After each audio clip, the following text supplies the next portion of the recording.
So అందువల్ల ఆర్ఎస్ఎస్కు కాంగ్రెస్ పార్టీకి ఉన్న ఐడియాలజికల్ అపోజిషన్ అనేది ఇప్పటికీ వాస్తవమే. కానీ ఆర్ఎస్ఎస్ తరహా ఏంటి?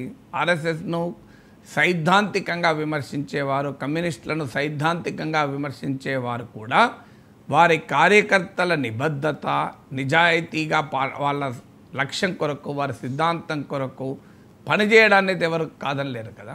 ఇప్పుడు కమ్యూనిస్ట్ పార్టీలు ఇప్పుడు బలహీనపడ్డాయి కనుక కమ్యూనిస్టులాగా పనిచేయండి అని అనలేదు మీనాక్షి నటరాజన్.